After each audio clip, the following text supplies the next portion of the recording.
السلام علیکم جی، میں ہوں ضیاء بلوچ۔ میری دعا ہے کہ آپ خیریت کی بہترین حالت میں ہوں۔ سامعین، غزہ میں مظالم کا سلسلہ جاری ہے۔ وہاں جو بم پھینکے جاتے ہیں اور اس کے بعد وہاں سے جو چیتھڑے اڑتے ہیں، وہ چیتھڑے نہیں ہوتے بلکہ پوری کی پوری لاشیں ہوتی ہیں، پورے انسان ہوتے ہیں، اور وہ ہواؤں میں سینکڑوں فٹ تک اوپر جاتے ہیں اور پھر نیچے آتے ہیں۔ یہ صورتحال پوری دنیا دیکھ رہی ہے، پوری دنیا احتجاج کر رہی ہے، لیکن ظلم کا خاتمہ نہیں ہو رہا۔ اس کی وجہ کیا ہے؟ اس کی وجہ آج میں آپ کو بتانا چاہوں گا کہ کس قدر منافقت سے ہم صورتحال کو ڈیفیوز کر دیتے ہیں۔ آپ کو پتہ ہے گزشتہ روز ایک باقاعدہ فتاوی جاری کیے گئے بڑے بڑے لوگوں سے، ایون جناب مفتی منیب الرحمان نے اس حوالے سے باقاعدہ فتویٰ جاری کیا، مفتی تقی عثمانی نے، اسی طریقے سے سعد رضوی نے، اس طریقے سے جو بھی مکاتب فکر ہیں خاص طور پر پاکستان میں، انہوں نے ایک متفقہ فتویٰ جاری کیا کہ جی اس وقت غزہ میں فلسطین کے لیے جہاد کرنا پورے دنیا کے مسلمانوں کے لیے فرض ہو چکا ہے۔ اور اس کی وجہ، اس کا تھوڑا سا میں پس منظر بتا دوں کہ ایک دنیا بھر میں جو مسلم سکولرز ہیں ان کی ایک یونین، ایک تنظیم بنائی گئی ہے، جنہوں نے متفقہ طور پر فتویٰ دیا کہ اس وقت ضروری ہو گیا ہے غزہ میں خاص طور پر جو گزشتہ 1.5 سال سے بدترین ظلم، بدترین فاشزم کا مظاہرہ کیا جا رہا ہے، ظلم کیا جا رہا ہے، وہاں کے شہروں کے شہر کھنڈرات بنا دیے گئے، جینوسائیڈ ہو رہی ہے، نسل کشی ہو رہی ہے، تو اس کے لیے ضروری ہے کہ مسلمان جہاد کریں۔ اس فتوے کے بعد پاکستان میں بھی خاص طور پر اس کو لیا گیا اور مختلف مکاتب فکر نے باقاعدہ جہاد کو فرض قرار دیا۔ سب سے پہلے میں آپ کو مفتی تقی عثمانی صاحب کی بات، مفتی تقی عثمانی کا جو تعلق ہے وہ دیوبند مکتب فکر سے ہے۔ اچھا، اور یہ ماڈریٹ قسم کے ہمارے ہاں علماء کہلاتے ہیں۔ انہوں نے اس حوالے سے کیا کہا، ذرا سنیں۔ میں آج کی اس محفل میں پہلے ہی شرمندگی کا اظہار کر چکا ہوں کہ اب تک ہمارا جو کچھ جمع خرچ ہے وہ کچھ مالی مدد کی حد تک ہے، کچھ زبانی مدد کی حد تک ہے، اور ہم نے اپنی حکومتوں سے کھل کر یہ مطالبہ اب تک نہیں کیا کہ آج آپ کے اوپر جہاد فرض ہو چکا ہے، ساری اسلامی حکومتوں پر جہاد فرض ہو چکا ہے، اپنے حسب استطاعت ہر مسلمان حکومت پر جہاد فرض ہے۔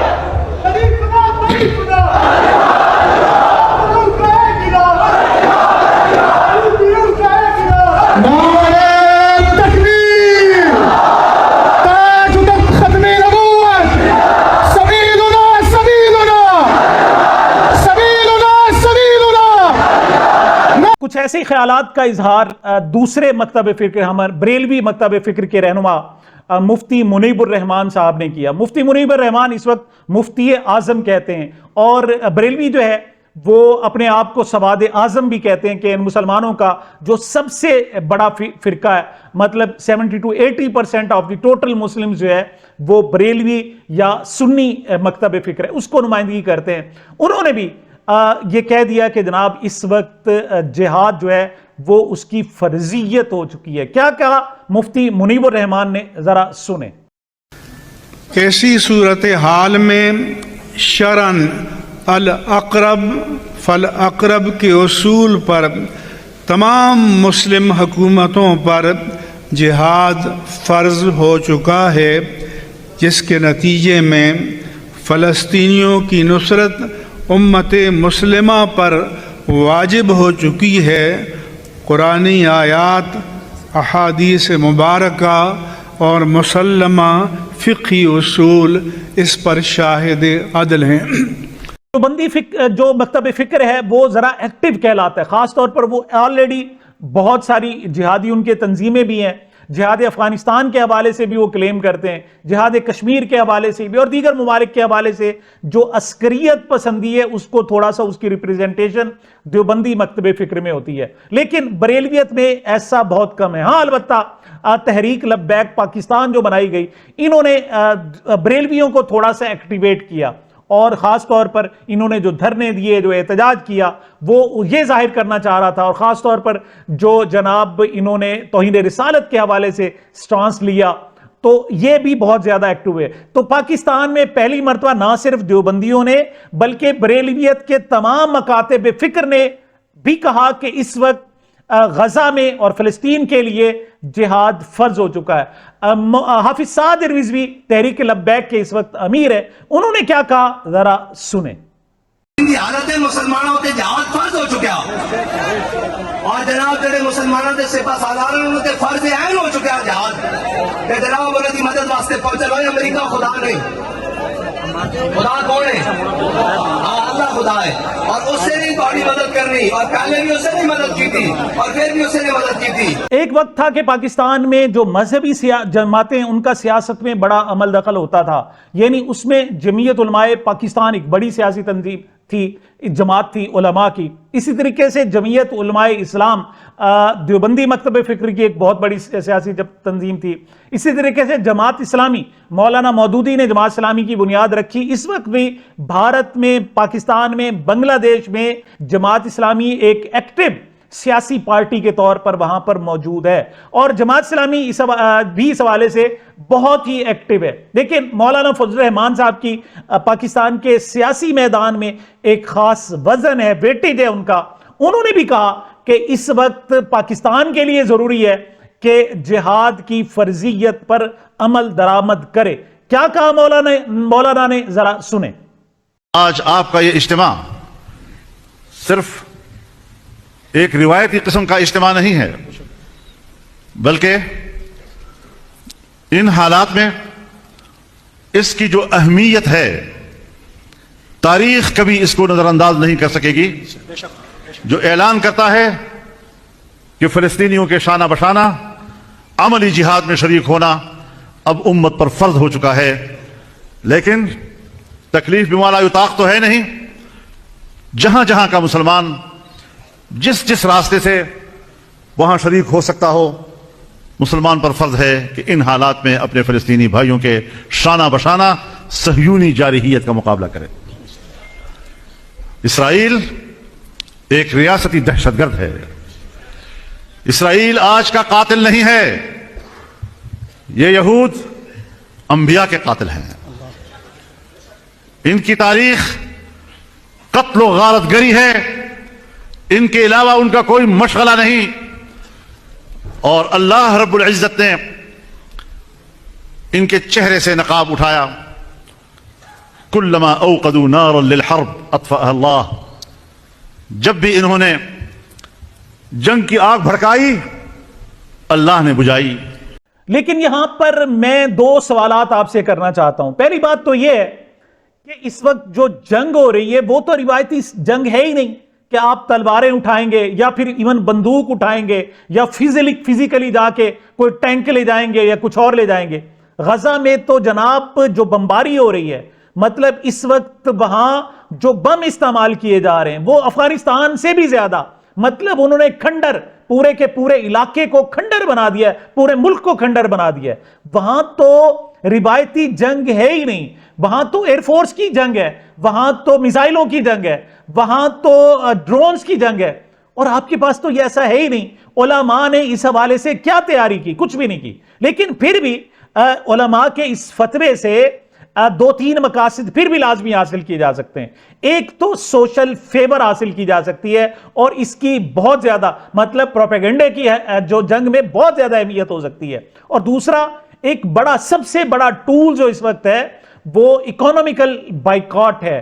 اور اگر باقی ہمارے علماء جو 56 اسلامی ممالک ہیں اور 2 ارب کے قریب لوگ موجود ہیں, ان کو کسی بات پر آمادہ کر لیتے ہیں کہ وہ اسرائیل اور اس کے ہمدرد ہیں, ان کے جو ساتھی ہیں, ان کی پروڈکٹس کا وہ بائیکاٹ کر دیں, تو میرا خیال میں یہ بڑا ڈینٹ ہوگا.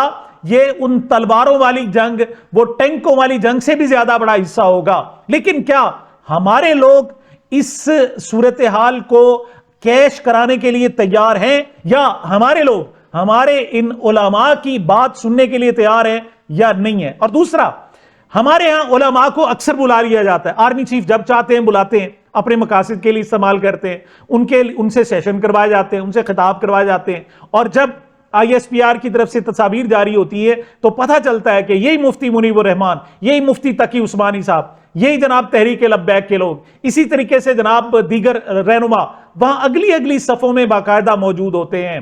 تو میرا سوال یہ ہے کہ جناب آرمی چیف تو ان کو بلا لیتے ہیں، یہ علماء جو ہر مرتبہ آرمی چیف کی جناب تحریک پر لبیک کہتے ہوئے وہاں جاتے ہیں، ان سے بات کرتے ہیں، تو یہ اب آرمی چیف کو کیوں نہیں کہتے، یہاں پاکستان کی آرمی کو کیوں نہیں کہتے کہ جناب اس وقت جہاد فرض ہو چکا ہے، آپ چلے؟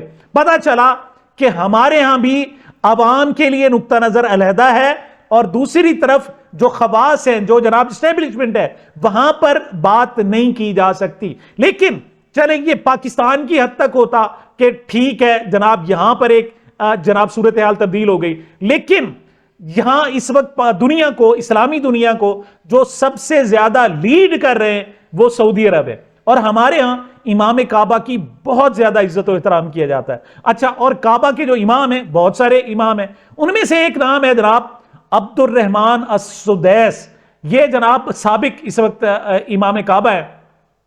لیکن اب صورتحال یہ کہ ایک طرف علماء، پاکستان کے تمام علماء متفقہ طور پر کہہ رہے ہیں کہ جی جہاد فرض ہو چکا ہے اور غزہ میں، فلسطین میں خاص طور پر جہاد کرنا چاہیے۔ لیکن میں جناب ایک کلپ آپ کو سنانا چاہتا ہوں شیخ عبد الرحمن السدیس کا، وہ تو کوئی اور ہی زبان بول رہے ہیں، وہ تو کچھ اور ہی کہہ رہے ہیں۔ وہ کہہ رہے ہیں کہ دیکھو یہ اس وقت غزہ میں جو ہو رہا ہے وہ فتنہ ہے، لڑائی کرنا وہاں کیا ہے؟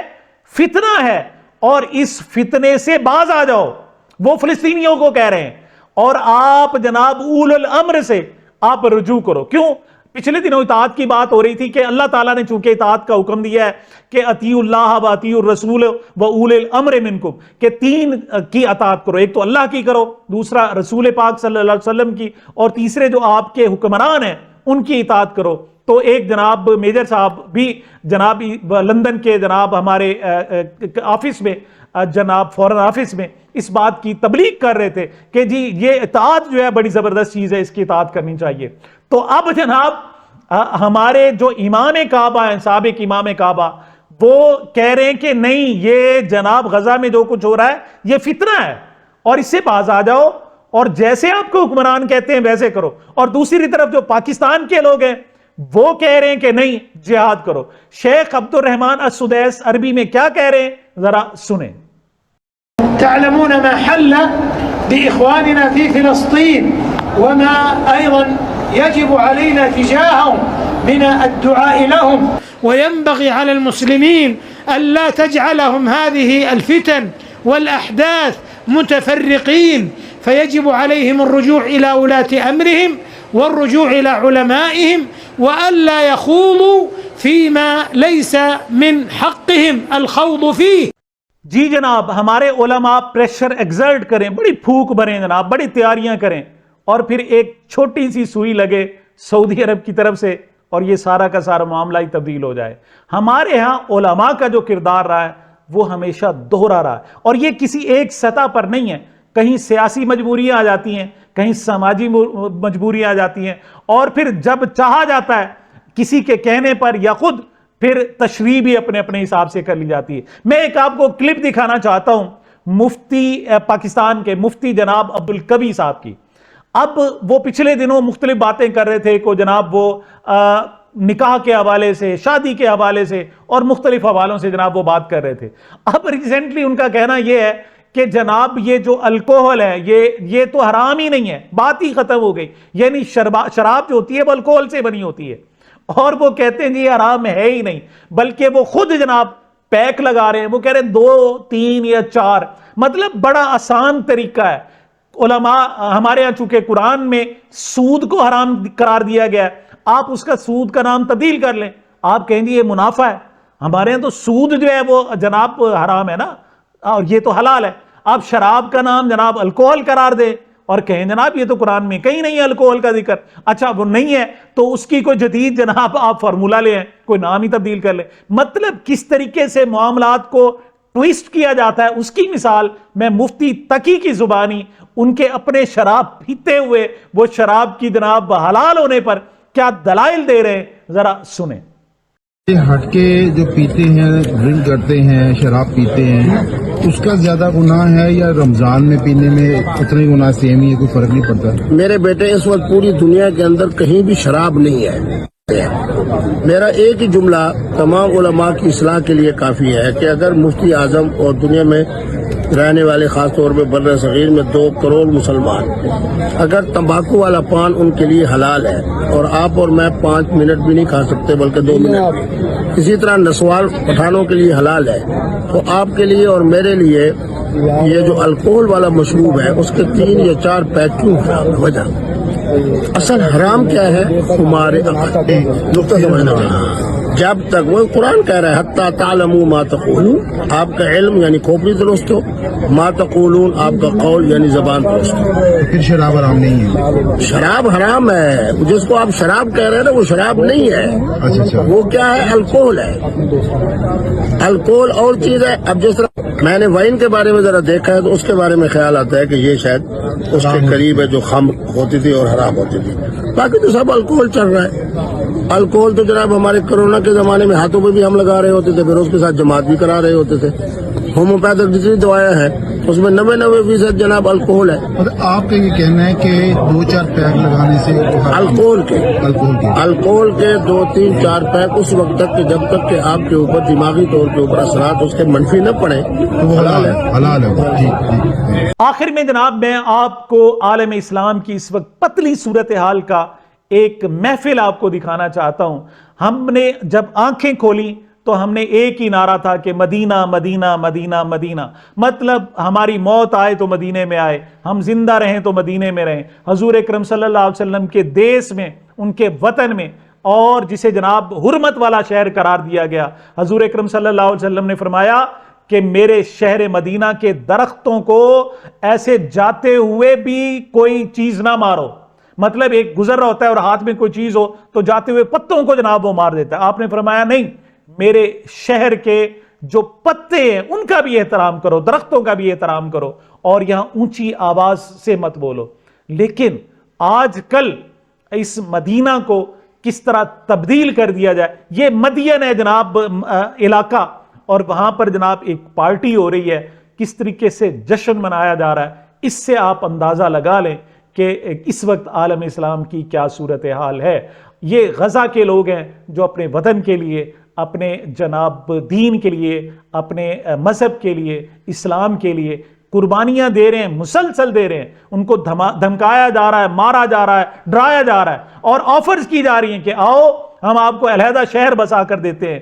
ایون صدر ٹرمپ جناب ان کو آفر کر رہے ہیں، لیکن وہ کہتے ہیں نہیں، ہم جناب اپنے دیس میں، اپنے ملک میں، فلسطین میں، غزہ میں ہی رہیں گے، یہیں جئیں گے، یہیں مریں گے. اور اس وقت وہ پکار رہے ہیں عالم اسلام کو. وہ کہتے ہیں جناب ہم دوسروں کو جناب گلہ نہیں کریں گے، اللہ کے سامنے جا کر اپنوں کا گلہ ضرور کریں گے، لیکن اپنے جو ہے وہ فتویٰ دیں بھی صحیح تو ڈیفیوز کر دیا جاتا ہے. بلکہ اب تو اس قدر خوف ہے، اس قدر ڈر ہے کہ ریسنٹلی جناب امریکہ کی طرف سے اپنے تمام جو امیگریشن آفیسز ہیں ان میں کہا گیا کہ جو بھی ویزا لینے کے لیے امریکہ کا آئے اس کے سوشل میڈیا کو چیک کرو. اگر دیکھو اگر اہل یہود کے خلاف اگر وہ کوئی ٹویٹ کرتے رہتے ہیں، کوئی جناب ان کی سوشل میڈیا پر کوئی بات کرتے ہیں تو ان کو ویزا بھی نہ دیا جائے. اب صورتحال یہ ہے کہ فتویٰ اور جہاد اور عالم اسلام کی بجائے امریکہ کا جو ویزا ہے وہ زیادہ پسند ہے. اور اس میں صرف عوام نہیں، پاکستان کے علماء اور دنیا بھر کے علماء ہیں. اور اگر کچھ آ بھی جائے تو اعلیٰ سطح پر جا کر پھر مجبوریاں اور مسلطیں آ جاتی. ایسے میں کون جہاد کرے، کس طرح کرے، کس طرح جا کر جناب ان دکھیاری اور مجبور لوگوں کی مدد کرے، یہ ایک مہمہ ہے. سامعین، یہ میری اب تک کی گزارشات تھی. مجھے اپنے اس چینل کو اپنی محبتوں اور دعاؤں میں یاد رکھیے گا. ملتے ہیں چھوٹے سے وقفے کے بعد.